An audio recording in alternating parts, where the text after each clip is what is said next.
Hello guys, आज हम लोग करने वाले हैं chapter number 7 capital structure and finance cost. बहुत ही चैप्टर है गाइस, तो आज हम फटाफट से स्टार्ट करने वाले हैं।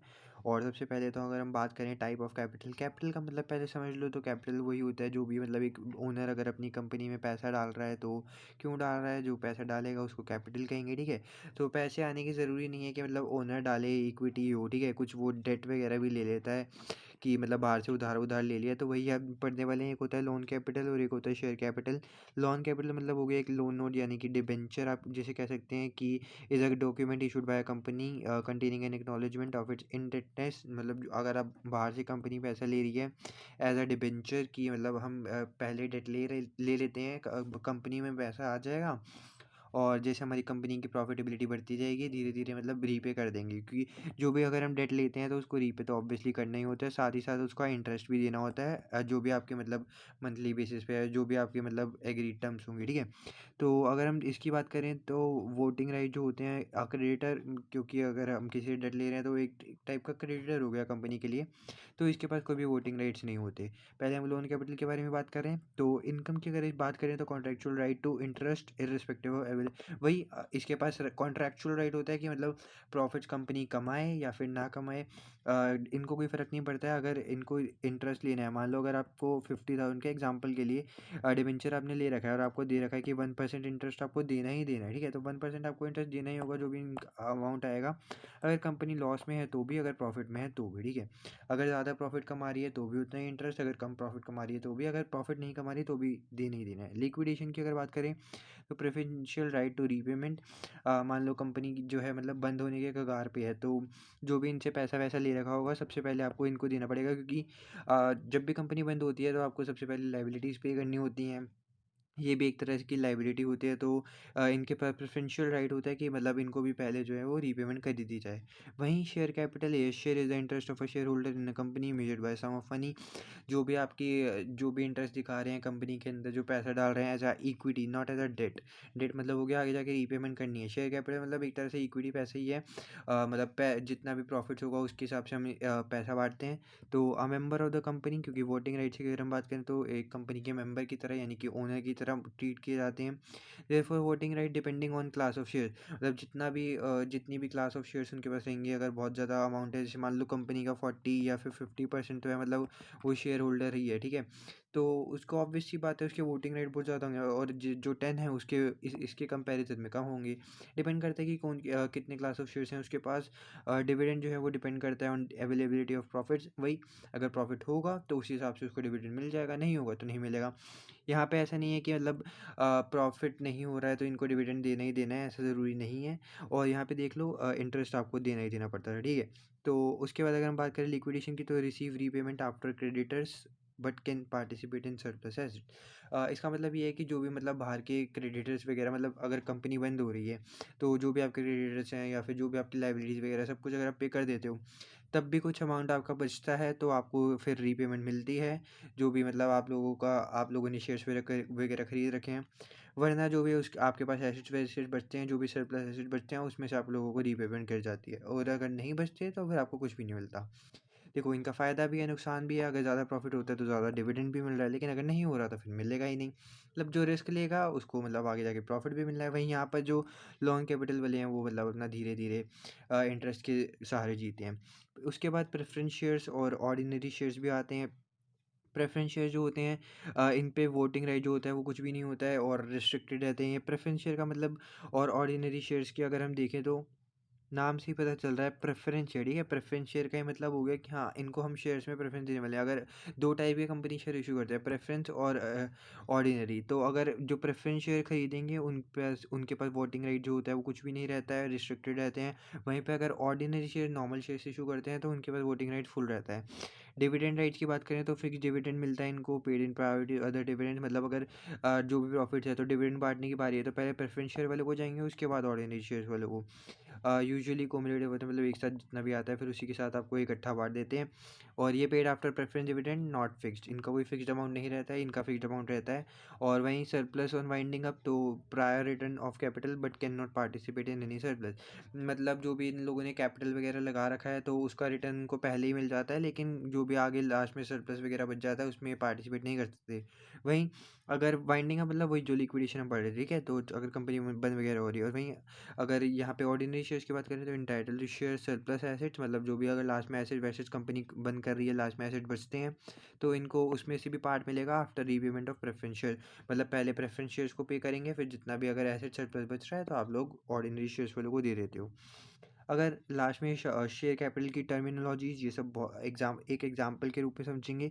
मान लो कंपनी जो है वो ज़्यादा से ज़्यादा कितने शेयर इशू कर सकती है, 50,000 एट, मान लो आप 10 पर शेयर, ठीक है, 10 पर शेयर कर सकती है। तो मतलब एक जो शेयर है वो $10 का है, $10 का ही मान लेते हैं।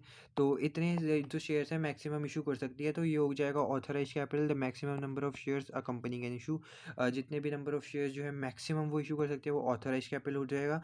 अब मान लो 50,000 में से जो है वो कंपनी अभी फिलहाल 30,000 इशू कर रही है, तो आप इसको कह दोगे इशूड कैपिटल, यानी कि the number of shares actually issued, actually कितने इशू किए गए हैं, it is the figure that appears on the statement of financial, ये फाइनेंशियल पोजीशन में जो है वो पे कर दिए 30,000 एट 10 पर शेयर, जो भी आपका अमाउंट आएगा वो आपका इशूड कैपिटल में आ जाएगा, ठीक है। तो जितने मैक्सिमम कर सकते हो वो ऑथराइज कैपिटल, जितने इशू कर सकते हो वो issued capital. Nominal value share usually है फेस वैल्यू, जैसे यहाँ पे हम 10 पर डॉलर ले रहे हैं, ऑल्सो नोन एज पार, और नॉमिनल इसको पार या फिर नॉमिनल वैल्यू भी कहते हैं। This is not necessary the price at which the shares वर, और मतलब ज़रूरी नहीं है कि अभी जैसे हमने स्टार्टिंग में 10 पर शेयर रखा था, तो अब अगर हम इशू कर रहे हैं तो हम इसको 10 की जगह 15 भी रख सकते हैं, ठीक है। तो ज़रूरी नहीं है, नॉमिनल वैल्यू हमारी वही रहेगी। और the nominal value usually used when calculating, मतलब ये तभी यूज़ किया जाता है जब डिविडेंड बांटना हो। तो अगर डिविडेंड बांटोगे तो उस हिसाब से पता चलेगा ना कि एक शेयर मार्केट में कितना है, फिर उस हिसाब से आपको डिविडेंड देना है। एक होता है भाई मार्केट वैल्यू की, मतलब हमारे शेयर की मार्केट में कितनी वैल्यू चल रही है और अभी हमारा शेयर की मतलब फेस वैल्यू कितनी है। मान लो हमारी शेयर की फेस वैल्यू जो वो 15 है और मार्केट में वैल्यू 20 चल रही है, ठीक है।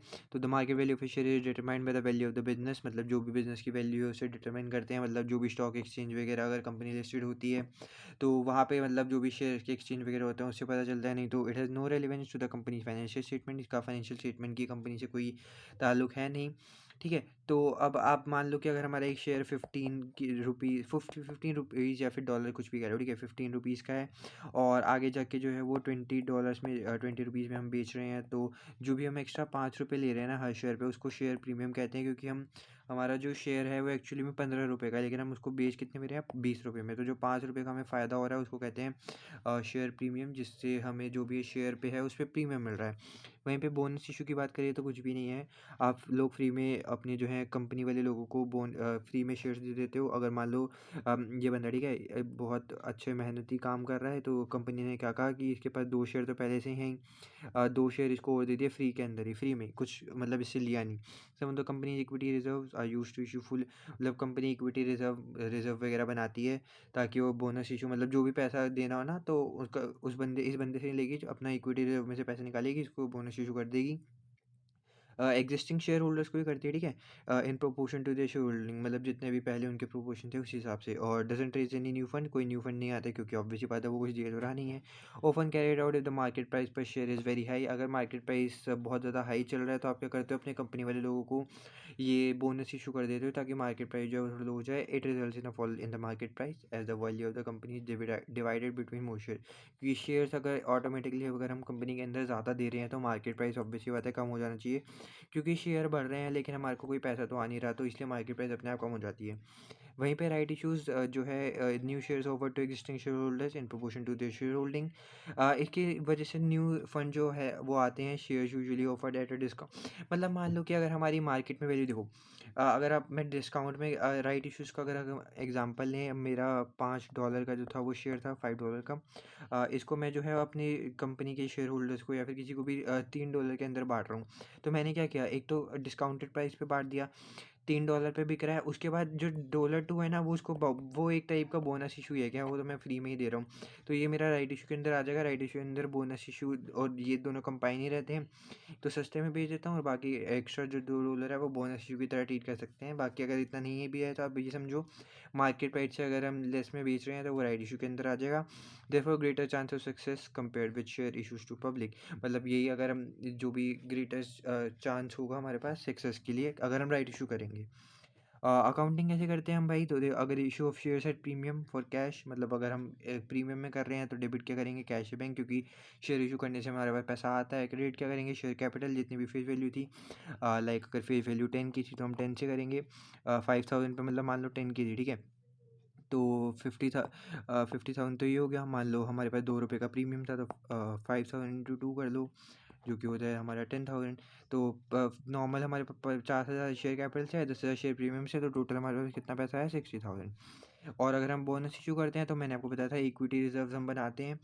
जो हमारे कंपनी का ही रिजर्व होता है उसको हम डेबिट कर देंगे, क्योंकि रिजर्व का फेवरेबल बैलेंस होता है क्रेडिट, तो उसको डेबिट कर देंगे। और शेयर अकाउंट जो है, मतलब जो भी हम बोनस इशू कर रहे हैं तो शेयर कैपिटल, शेयर अकाउंट जो भी होगा उसको क्रेडिट कर देंगे। और क्योंकि शेयर हमारे बढ़ रहे हैं और रिज़र्व हमारे ख़त्म हो रहे हैं। और इसके बाद इक्विटी रिज़र्व्स जो हैं हम देखें तो इक्विटी रिज़र्व्स क्या होते हैं? इक्विटी रिज़र्व यानी कि share capital plus equity reserve को इक्विटी ऑफ द कंपनी कहते हैं। जो भी हमारी कंपनी की इक्विटी है उसको share capital plus equity reserve कर लो, या फिर carrying amount of the net assets of the company. तीनों चीज़ें जो हैं वो सेम सेम ही है, मतलब साइनोनिम्स मान लो आप।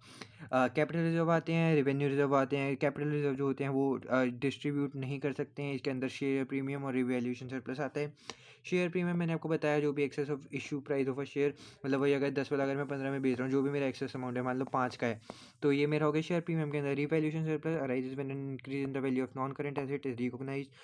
मतलब मान लो एक नॉन मेरी मशीन बिल्डिंग लैंड मान लो, ठीक है, लैंड है 50,000 का पहले था, अब मेरा 60,000 का है, तो 10,000 जो है वो बढ़ गया ना लैंड की बिल्डिंग अपने आप ही, तो ये मेरा रिवैल्यूएशन सरप्लस है। It represent the excess of the new value over the previous book value.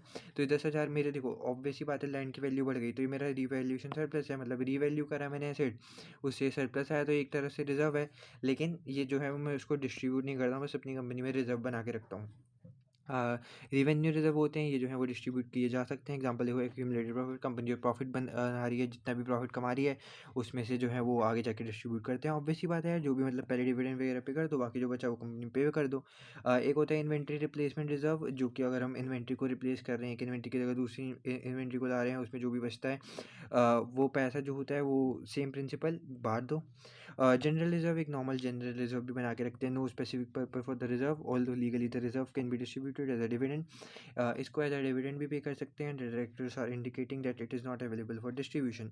मतलब जनरल रिजर्व जो होता है नॉर्मली उसको डिविडेंड की तरह पे कर दिया जाता है, क्योंकि डायरेक्टर्स ऐसा इंडिकेट करते हैं कि डिस्ट्रीब्यूशन के लिए जो है वो अवेलेबल नहीं है। तो डिपेंड करता है क्या क्या कर सकते हैं। बाकी ये जो रेवेन्यू रिजर्व है इसको डिस्ट्रीब्यूट कर सकते हैं, और कैपिटल रिजर्व को जो है वो डिस्ट्रीब्यूट नहीं कर सकते। इसी के साथ हमारा ये वाला चैप्टर भी खत्म होता है। मैं मिलता हूँ आपसे नेक्स्ट वीडियो में। Thank you so much for watching. Bye bye.